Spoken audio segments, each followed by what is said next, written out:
Hello everyone, PopOne here, and welcome to the 1-month program to improvement. And this is a self-guided coaching program for you. I get a lot of people coming up asking for coaching, and if I were to give you a 1-month plan to get better, this is it, okay? This is a lot more scalable as it doesn't require me to work one-on-one with you, retype the same things. This is it. Committed to getting better. This program is seriously going to require you to stick to it, okay, to really get the benefits. And this program is meant for beginner to average players. And what I mean by that is if you're already, like the top 5% of players, you're really not going to get much out of this. But the lower you are, the more you can expect to improve. So this is a scientifically pilot tested program. So what we actually had is a case study of someone who went through this program and helped me create it essentially, and that person ended up with a 20% increase in win ratio, a 0.4 increase in kills per game, and a 102 increase in damage per game. And these of course are stats provided by OnePop.one. Alright everyone, this is the 4-week plan. Week 1, I want you to use only the AKM, okay? Nothing else if absolutely possible, unless you're hot dropping, all right? And you just have to pick something up to fire. But prioritize the AKM. Why? Because the AKM is hands down the best gun in the game. The reason why is because it can shoot long distance, it can shoot close distance and do reasonable damage. If the DT wasn't OP as hell, it would still be totally usable close range. Mid-range, it's an excellent weapon, and the best part is it's actually really easy to learn. Okay, sure, there are probably other better guns.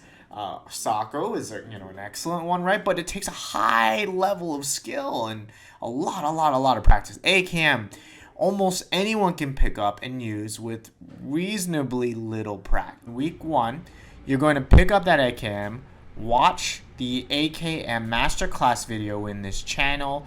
I'd watch it twice, thrice maybe, memorize it, because you essentially have to get so good at the AKM that you can one-hand peek with it. You can one-hand fly and shoot with it. You can two-hand long range and shoot with it, and laser beam. Okay, it's not just knowing how to use the weapon. You have to master the weapon. And that's why I really only want you to use one weapon for 1 week. Because if you're picking up a different gun every day, every game, you really don't learn the weapon in and out. You don't master it. Sure, you might be familiar with it, and you'll do okay, but I want you to master a weapon here. That's the whole purpose of this weekly stepped program. Master one weapon every week, add it to your repertoire, only use this select amount of weapons, and you're going to win. And you're going to do well. You just cannot go wrong. Okay. So week 1, use the AKM, watch the YouTube videos for the masterclass videos, go into the shooting part, make sure you can do everything I did in the masterclass video. It might take you 3 days of 1 hour of practice in the shooting range just to do what I did in that one video, and then start this program where, okay, I'm in this 1 week thing, I'm using only the AK for a week. Week 2, we're going to mix it up. We're going to add your close range weapon, okay? We're going to add your DT and your M10, okay? We're adding close range in week 2. In week 1, you say, okay, what do I do if someone charges me with a DT or an M10? Well, you're going to have to practice your movement and not try and let them get up close with you with a DT and an M10, okay? And there's ways to do that. Check out the AKM Masterclass 2 video, okay? So you really want to get good at, maneuvering, getting in positions, controlling the situation with the AKM. Since you're not using any other weapons, you have a lot of extra space for grenades, for example, that can help you kill the enemy who's charging with a DT, or just even relieve some pressure. We have a video on pressure now, right? So it's not just use the AKM and only the AKM. Since you're only using the AKM, you're going to have a build with grenades, a lot more health or sodas or shield than you normally would if you had a build with 3 or plus weapons, right? So it's actually not a horrible build. Some of the best in the world even do this in top level play. Only use the AKM, so they have a lot of extra shields. Okay, so if I were you, my build might look like AKM, shield sodas, shield shakers, bananas, and the rest is any grenades I can pick up and find, and use those grenades as much as you can, okay? That's with your AK. And obviously pick up build, okay? that is your week 1 gameplay. Week 2, we're going to add your close range with either an DT or an M10. I would choose one, not mix it up. I would recommend the M10 if you don't want to deal with the freaking, the flick and all that nonsense, because it takes a long, good time to learn the flick and learn it well. Like, I'm still learning, how to use the DT, if that makes sense, and I've been doing it since since inception of it, essentially. So I'm telling you, it's not an easy weapon to learn. So if you don't want to worry about all that, the M10 is okay. Sure, it's not as good as the DT, of course, but at least you don't have to go through that process. Okay, a lot easier to learn the M10, so you can focus on your movement and all that kind of stuff. So in week 2, you can ease up on the AKM a little bit and start relying on a close range weapon. Okay, now that you've hopefully learned how to avoid the close range situations a little bit, which is an important skill to learn, now you go, okay, I'm comfortable letting someone come up close range and then use my DT or M10. Or charge them with your DT and M10 carefully. You don't just charge straight in the open, right? So week 2 is learning your close range. So you should be comfortable, mid-range, long-range, close range with the AK. Now it's time to learn how to push with the shotgun and defend with the shotgun, okay? So that's really what you're going to emphasize in week 2. And you're going to go in the shooting range in week 2, and guess what? Practice your DT or M10 every day. And you're still going to practice your AKM every day. If I wasn't clear, you really have to practice the AKM every single dang day in week 1, okay, in the shooting range. You go there before you even go in game, okay? So you're practicing every day in the shooting range, approximately 20 minutes as a warm-up, 15 minutes before you even get in the dang game, okay? That should even be on this slide. It's not, but it should be. Now in week 3, you're finally adding your long-range weapon, the AWP, okay? The AWP is really important for getting that long-range pressure, and if you're really excellent with the AWP, honestly, you don't even need to come up and fight, average players close range and mid-range, right? So the AWP is an excellent weapon, and it's great against the top in the world because everyone's head peeking, right, at the high level of play, so you can really poke those heads nicely with the AWP. So we're adding in long range into week 3, but do everything the same, except in week 3, you're going to add in the long range AWP, and you're going to go to the shooting range every day and add the AWP into your repertoire, okay? And we're going to have a slide for what you have to do every day after this, so don't stress about it. But you're adding in your long range. So week 3, it's AKM, close range, and AWP. So then week 4, it's use the same weapons as week 3, okay? You're not changing your weapon repertoire. And you should be stabilizing a bit here because you're very comfortable, hopefully, with your loadout and what you have to do, your play style. So now it's focus on building. And this is a skill that you ain't going to learn in 1 week, but you definitely can get better at in a week, okay? You want to learn how to build to survive. You should be able to build and not die if it's a one-on-one. You should be able to use all your build before you die, period, okay, if it's one-on-one.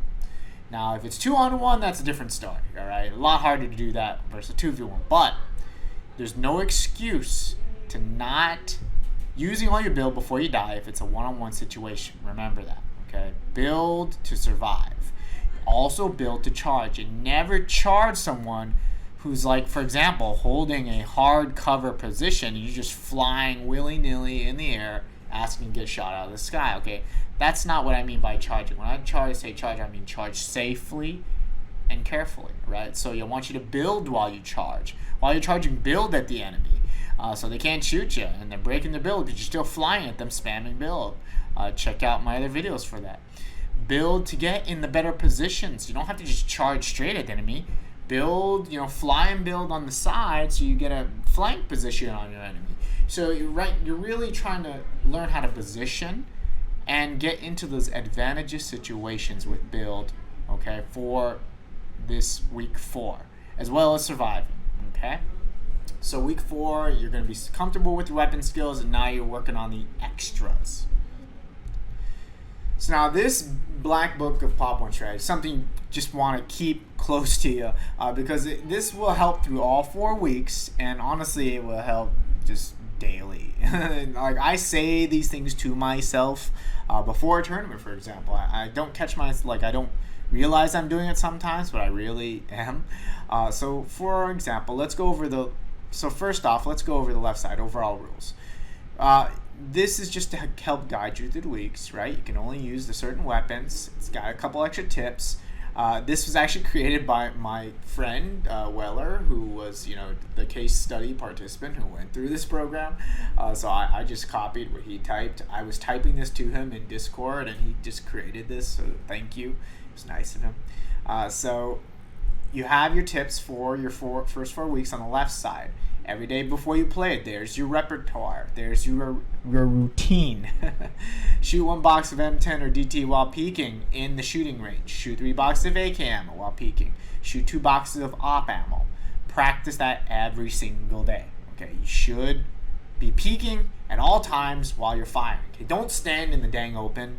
Don't ever walk in the dang open. Like, for example, planes is a death trap. Don't be caught walking in the open with no hard cover unless you have like 300 build. All right, don't stand in the open. All right, everyone, here are the 4 mantras while fighting. First off, peek at all times. Okay, ask yourself every time when you died, was I peeking?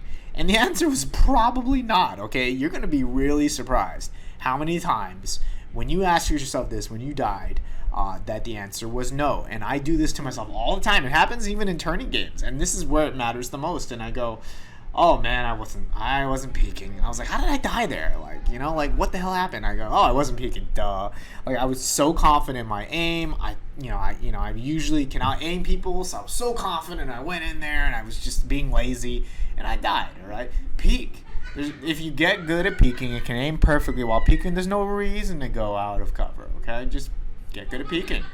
Number 2, do not straight charge people. If someone is pinned behind cover, don't just straight charge them, fly in the air, in the sky. Push them out with a nade.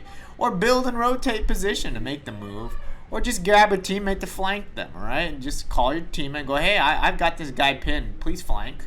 It might take a second and you might not get the kill, but hey, you might be winning, and that's really what helps your stats the most, a lot. Now, heads up, peekers are easy to kill once you're a good player, so while you are peeking, just be careful. Because a good player can shoot your face. So, don't just sit there and peek the same position all the time, right? You get better at peeking. I have to have a peeking video. I'll come out with one soon. Use all your builds before you die, all right? This is your 3rd mantra. Use all your builds before you die. I'm going to repeat that because it's so important. I even get lazy and die without spamming build, and I go, oh man, I totally screwed up. Because if it was a 1-on-1 and you spam your build, there is no reason you should have died. Okay, and that's why it's hard to kill a really good player, because 1-on-1, you ain't going to kill them in the first time you're bursting them. Even if you get them 10 health, they can just build up. And then by the time you got their build, since they can eat bananas and shield so quick, they're already like full health or close to it, right? So you're just charging and then they caught you. So it's really hard to kill good players 1-on-1 because of this. So I want you to become a good player by doing this. Use all your builds before you die. If you get shot and you weren't expecting it, don't turn around and start shooting at the enemy thinking you're going to out-aim them. Just build. Eat your shield, sodas, get behind some hard cover, eat a banana real quick, and then reassess the situation. Peek again, okay? There's no reason you should go, okay, if I'm losing, why am I going to turn around and just try fighting when I can just build and walk away or fly away, right? There's just no excuse for not using your builds before you die, period. Number 4, fly, peek, fly. I say this all the time. Fly safely at a hard cover, peek, fly to another hard cover while doing it low, okay, while flying low, I mean. This is how top players move, all right? It's faster. You're always holding hard cover. We're moving hard cover to hard cover. We don't ground walk, and that's why ground walkers die all the time. It's because we know ground walkers usually aren't the greatest players, so they die first, all right? Don't ground walk. Fly, peek, fly. All right, it's all about peeking this play style if you haven't realized. Abuse it before they nerf the peek. So that was it for the 1-month plan and the tips to implementing the 1-month plan, like actually doing it, okay? And here's my case study of my friend Weller, who I've played with quite a bit these days, and I've really, he was actually in the second advanced coaching video I did a long time ago. We became friends from it, and he's been improving ever since. And then he said, hey, he messaged me one day and said, hey, I really want to improve, like seriously improve. I'm sick of getting carried by everyone. I'm good support, but I want to be the one, I want to carry my weight. I want to do better, all right? And I said, all right, well, let's do this, buddy. Like if I can't do it with you, who am I going to do it with, if you're my friend? So I said, sure. So I typed him up this entire video that you're looking at now, and here are his stats before and after. Essentially, this is even a week before the month is over, essentially a week and a half almost, right? And I want you to look at this here. He was not a bad player to start with, okay? He was 42% win ratio, 3 kills per game. I know a lot of you out there are wishing you had these kinds of stats. This was monthly stats. I should emphasize monthly, not career. These would be really, really good career stats. If these were career stats, he'd probably be in the top 300 overall in career, right? This is not career stats. This is monthly stats, just emphasizing. But these are still really solid monthly stats. Like, he's not an average player, right? A really good player. 42% win ratio is nothing to scoff at. 3 kills per game is solid, which is what he started at in April 10th. And then when he really went through his, the first 3 weeks essentially of this training program, he was so excited to get, the stats back to me, because he's checking every day pretty much. And, he's been checking stats a long time, not just, starting this. And you can see the difference here between just those first 2.5 weeks or 3 weeks, right? Increase in 22% win ratio. Kills per game went up 0.4. League points went up substantially versus before. 3,000 league points is very respectable. If this was not influenced by squad like Metropolis and War and all that, 3,000 league points is like really solid player, like really good. I was there 6 months ago, and so yeah, it's really hard to improve once you're at this level, and that's something I do want to emphasize. Most of you are probably not going to be outputting the stats that this guy is outputting. And so what does that mean? That means that you probably have more room for improvement. So this is like a rank maybe 500 player, 600 player who, is improving and, pushing up into the lower hundreds, right? Clearly, if he continues this trend, he will be. But I firsthand witnessed this guy's improvement. It's easy to quantify, honestly, his improvement, but it's hard to visualize what that looks like in game. But I've seen him play in tournaments, go competitively, specifically, against him and with him, and oh my goodness, he has improved substantially. I will play with him any day with on a tournament team. And he was even recruited to play with another tournament team in Go, who's number 1 in Go right now as a team of 3. So, it's just his improvement is just testament to this program, because he's gotten better exponentially in just a short time. I've known him longer than just this 1 month, obviously.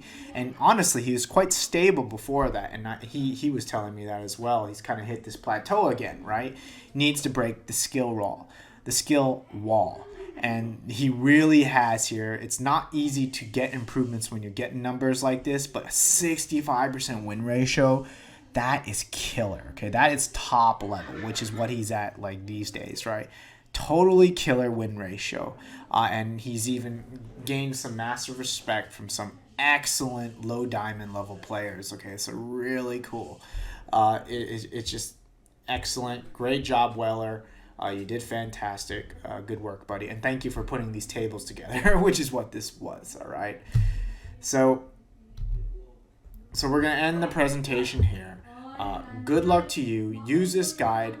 Go to my description, and that's where the Pink's Black Book will be, so you can just copy and paste it and print it out in Word or a notepad so you have it with you, or take a screenshot of it, because that's what you really want to have with you every day. You just look at your phone, the Black Book, okay. Those 4 mantras. Say those 4 mantras really quickly before you log in to PopOne. Do those.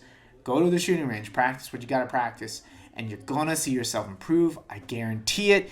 if you take this seriously. All right.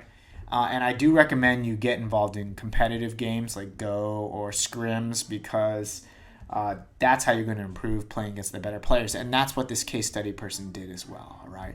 And that's it for this video. Thank you for watching.